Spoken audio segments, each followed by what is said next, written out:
Friday vlog. అందరికీ ముందుగా నిర్జల ఏకాదశి శుభాకాంక్షలు.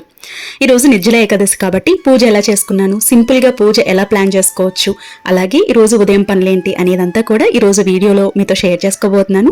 అండ్ దీంతో పాటు మనం నిర్జల ఏకాదశి చేసిన తర్వాత ఉపవాస దీక్షని ఎప్పుడు ముగించాలి అనే విషయాన్ని కూడా ఈరోజు మీతో షేర్ చేసుకుంటాను. వీడియోని ఇక్కడ స్కిప్ చేయకుండా చూడండి. అలా అయితేనే మీకు డీటెయిల్గా ఏదైనా పూజ ఉంది అనుకుంటే ముందు నుంచే ప్లానింగ్ అనేది చేసుకుంటాను అనమాట. ముందుగా ఇంటినంతా కూడా క్లీన్ చేసేసుకుని ముగ్గు అనేది వేసేసుకున్నాను. ఆ తర్వాత నిన్ననే గ్యాస్ స్టవ్ అంతా కూడా క్లీన్ చేసి పెట్టుకున్నాను. అలాగే పూజా సామాగ్రి కూడా నిన్నే క్లీన్ చేసి పెట్టుకున్నాను అనమాట. చాలా వరకు డ్రై అయిపోయింది.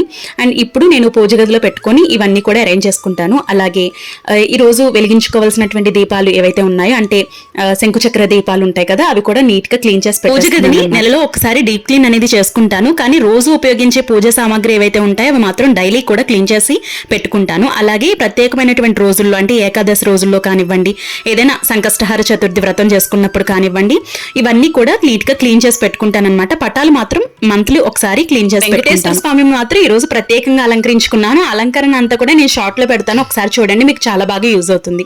చాలా కలగా అనిపించింది. అండ్ అలాగే పూజ దగ్గర ఉన్నటువంటి సామాగ్రి అన్ని కూడా క్లీన్ చేసుకుని ఒక్కొక్కటి పూజ గదిలో పెట్టుకుంటున్నాను. తర్వాత సంకష్టహార చతుర్థి కూడా మనకి తొందరలోనే ఉంది కాబట్టి అది ఎప్పుడు, అలాగే పూజ ఎలా చేయాలనేది కూడా నేను వీడియో రూపంలో అందిస్తాను. అది కూడా మీకు చాలా బాగా యూజ్ అవుతుంది. ఎన్ని వ్రతాలున్నా కూడా ముందుగా పిల్లల పని అయితే చూసుకుంటానన్నమాట. పిల్లలకి కడుపు నింపిన తర్వాత మాత్రమే నేను పూజ అనేవి చేసుకుంటానండి. కాబట్టి పిల్లలకి సంబంధించినటువంటి బ్రేక్ఫాస్ట్ కానివ్వండి, పాలు కానివ్వండి, అవన్నీ కూడా ఇచ్చేసాను. వెజిటబుల్ పులావ్ చేస్తున్నాను అనమాట. ఇలా వెజిటబుల్ పులావ్ ముందుగానే చేసి పెట్టేసుకుంటే వాళ్ళకి టైం టు టైం పెట్టేయొచ్చు అనమాట. ఎందుకంటే పూజ చేసేటప్పుడు కొంచెం లేట్ అవ్వచ్చు. లేట్ అయితే కనుక పిల్లలు ఆకలితో ఉంటారు కదా, సో ముందుగానే వెజిటబుల్ పులావ్ అనేది చేసేస్తున్నాను.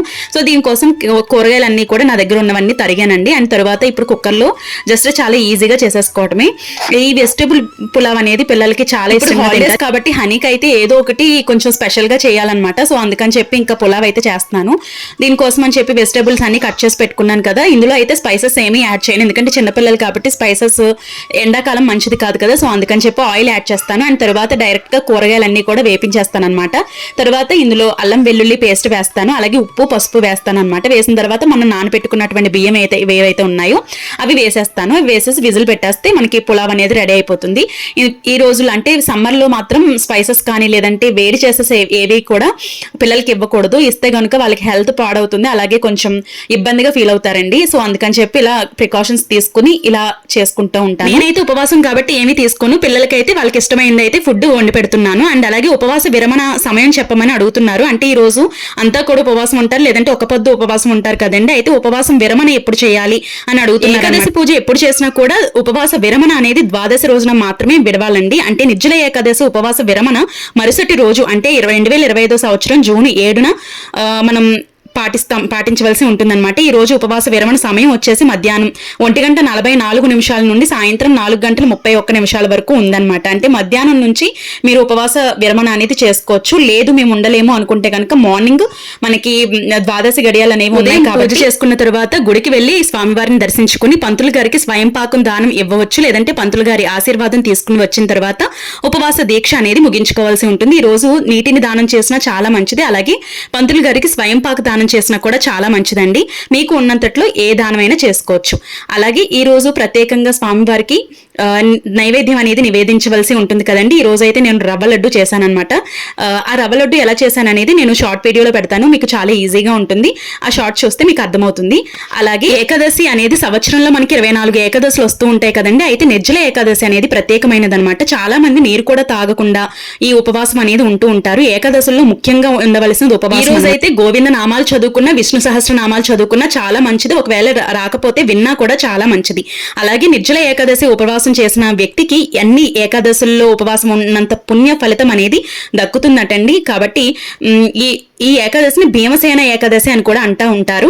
అయితే ఉపవాసాన్ని మొదటిసారిగా మహాభారత కాలంలో పాండు కుమారుడైనటువంటి భీముడు పాటించారని పురాణాలు చెప్తున్నాయి. కాబట్టి దీన్ని భీమసేని ఏకాదశి అని కూడా పిలుస్తూ ఉంటారు. అయితే ఇప్పుడు మనకి శుక్రవారంతో కూడినటువంటి నిర్జల ఏకాదశి వచ్చింది కాబట్టి విష్ణువుతో పాటు లక్ష్మీదేవిని కూడా పూజిస్తే చాలా మంచిది. అలాగే కనకధర స్తోత్ర పూజ ఏదైతే ఉంటుందో ఆ పూజ ఈ రోజు చేసుకోవచ్చండి. అలాగే కనకధర స్తోత్రాన్ని పఠించినా కూడా చాలా మంచిదన్నమాట. అంటే కనకధర స్తోత్రం ఒకవేళ మీకు రాదు అనుకుంటే విన్నా కూడా చాలా మంచిది. ఇవన్నీ కూడా నాకు తెలుసున్నవి నేను మీతో షేర్ చేస్తున్నాను. నేను ఏదైతే చేస్తానో అవే మీతో షేర్ చేస్తున్నాను. మీకు తెలుసున్నవి కూడా నాకు కమెంట్ సెక్షన్ లో చెప్పండి, అవి కూడా నేను తెలుసుకుంటాను.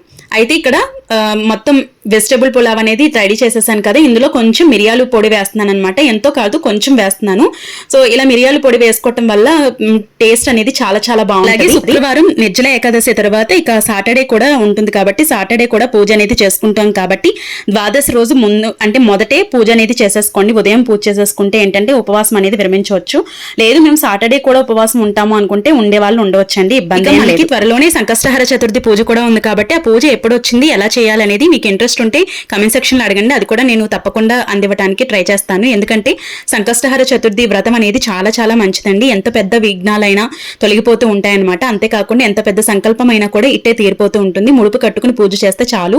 అలాగే వెంకటేశ్వర స్వామి పూజ చేసినప్పుడు కూడా ముడుపు కట్టాలా అక్క అని అడుగుతున్నారు. మీకు పెద్ద పెద్ద కోరికలు సంకల్పాలు ధర్మబద్ధంగా ఉన్నాయి అనుకుంటే కనుక ఖచ్చితంగా ముడుపు అనేది కట్టుకోండి, ఖచ్చితంగా నెరవేరుతుంది. ఈ నిర్జల ఏకాదశికి ముడుపు కూడా చాలా మంది కట్టుకుంటూ ఉంటారు. అలా కట్టుకున్నా కూడా చాలా మంచిదన్నమాట. ముడుపు ఎలా కట్టాలి అనేది నేను నెక్స్ట్ వీడియోలో మీతో షేర్ చేస్తాను. అది కూడా చాలా మంచిగా ఉంటుంది వీడియో అనేది. ఎందుకంటే ముడుపు కట్టుకునే ఏదైతే ఉంటుందో ఆ ప్రాసెస్ వెనకాల చాలా మంచి వివరణ అనేది ఉందండి. కాబట్టి అది డీటెయిల్ గా నేను మీతో షేర్ చేస్తాను. అలాగే మీకు దగ్గరలో ఉన్నటువంటి ఆలయానికి కూడా వెళ్ళి పూజ అనేది చేయించుకుని అభిషేకం కూడా చేయించుకోవచ్చు అనమాట. అలాగే ఇక్కడ నేను రవ్వ లడ్డు కూడా చేశాను స్వామివారికి నివేదించడానికి కోసం. నేను 7 రవ్వ లడ్డూలు చేసి పెట్టుకున్నానండి. మీరు బెల్లంతో చేసినటువంటి నైవేద్యం కూడా పెట్టుకోవచ్చు కదా. అయితే నేను నిన్న వీడియోలో ఆల్రెడీ చెప్పాను. నిన్న వీడియోలో పూజ ఎలా చేయాలనేది అంతా కూడా ఎక్స్ప్లెయిన్ చేశాను అనమాట. చాలా మందికి చాలా డౌట్స్ అయితే వచ్చినాయి, అవన్నీ కూడా నేను క్లియర్ చేశాను. సో అయితే ఇక్కడ పిండి దీపాలు కూడా ప్రిపేర్ చేసుకుంటున్నాను. అయితే 7 పిండి దీపాలను పెట్టుకున్నాను అనమాట. పిండి దీపాలు అనేది తప్పకుండా పెట్టుకోవాలండి. ఎందుకంటే వెంకటేశ్వర స్వామికి ఎంతో ఇష్టమైనటువంటి దీపాల్లో పిండి దీపాలు కూడా ఒకటనమాట. ఇవన్నీ కూడా తయారు చేసుకుని పెట్టుకోవాలి. అయితే ఇదంతా కూడా కొంచెం ప్రాసెస్ ఉంటుంది కాబట్టి ఉదయాన్నే లేచి ప్లాన్ చేసుకుంటే ఈజీగా మనం అనుకున్న టైంకి అనుకున్నట్టు ఈజీగా అయిపోతుంది.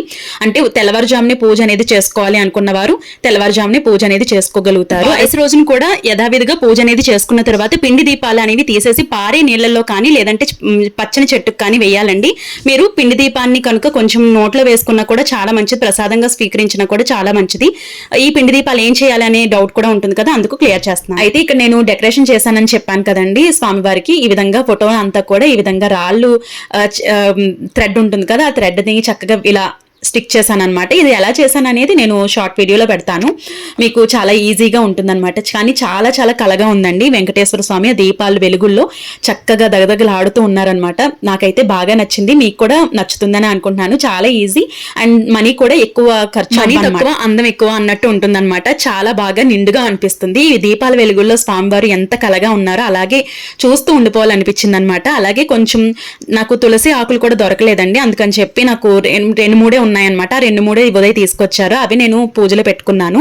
ఈ విధంగా పిండి దీపాలు అనేవి వెలిగించుకుని చక్కగా పూజ అనేది చేసుకున్నాను. మీకు అర్థమైందని అనుకుంటున్నానండి. రేపు మనకి ద్వాదశి కాబట్టి రేపు మనం ఉపవాస దీక్ష అనేది విరమణ అనేది ఉంటుందన్నమాట. విరమణ సమయం చెప్పాను కదా, అప్పటి వరకు మీరు ఉండగలిగితే ఆ టైం వరకు ఉండండి. లేదు అంటే కనుక మీరు ఉదయమే పూజ చేసి చక్కగా గుడికి వెళ్ళి స్వామివారి దర్శనం చేసుకుని పంతులు గారి ఆశీర్వాదం తీసుకున్న తర్వాత స్వయంపాక దానం ఇవ్వాలి అనుకుంటే ఇవ్వండి. లేదు అంటే కనుక పంతులు గారి యొక్క ఆశీర్వాదం తీసుకుని ఉపవాస దీక్ష అనేది ముగించుకుని మీరు యథావిధిగా ఉండవచ్చు అనమాట. ఈ విధంగా పూజ అనేది చేసుకున్న తర్వాత హారతి కూడా ఇచ్చాను. చాలా బాగా చేసుకున్నానండి ఈ నిర్జల ఏకాదశి పూజ అనేది. అండ్ తర్వాత సంకష్టహార చతుర్థి పూజ ఎలా చేయాలనేది కూడా మీకు ఇంట్రెస్ట్ ఉంది అనుకుంటే కమెంట్ సెక్షన్ అడగండి, తప్పకుండా నేను అది కూడా నేను చేసి పెడతాను. ఈ వీడియో మీకు నచ్చిందని అనుకుంటున్నాను. నచ్చితే లైక్ చేయండి, షేర్ చేయండి. అందరూ కూడా ఆయురారోగ్యాలతో సంతోషంగా ఉండాలని మనస్ఫూర్తిగా కోరుకుంటున్నాను. అలాగే మన కుటుంబం కూడా పెద్దదవ్వాలని చెప్పి మనస్ఫూర్తిగా కోరుకుంటున్నానండి. ఈ వీడియో నచ్చినట్లయితే ప్లీజ్ లైక్ చేయండి, అలాగే షేర్ చేయండి. అలాగే ఓం నమో వెంకటేశాయ అనేటువంటి నామాన్ని కామెంట్ సెక్షన్ లో తెలపండి. థ్యాంక్ యూ ఫర్ వాచింగ్ అండి. రేపటి ఒక మంచి వీడియోతో మళ్ళీ మీ ముందుకు వస్తాను. మీకు ఏమైనా డౌట్స్ ఉన్నాయనుకుంటే కామెంట్ సెక్షన్ లో అడగండి, తప్పకుండా మీకు రిప్లై అనేది ఇవ్వడం జరుగుతుంది. రేపటి ఒక మంచి వీడియోతో మళ్ళీ నమస్తే. ఓం నమో వెంకటేశాయ.